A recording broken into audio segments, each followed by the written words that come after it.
Человек приехал в автосервис. Маленько, говорит, подвеска стучит. Мы говорим, так стойку надо менять.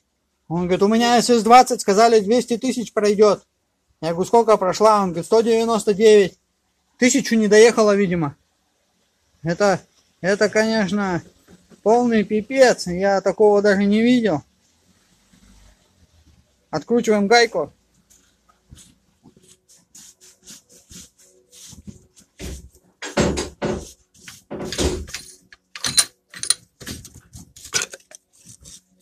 Пускай. Вы посмотрите, ребята. Достаем, да? Придерживай вкладыш. Вы не поверите, это лед. Это лед. Вот какие стойки делают. Даже на воде работают. Молодцы, СС-20. Вообще хорошие вещи делают.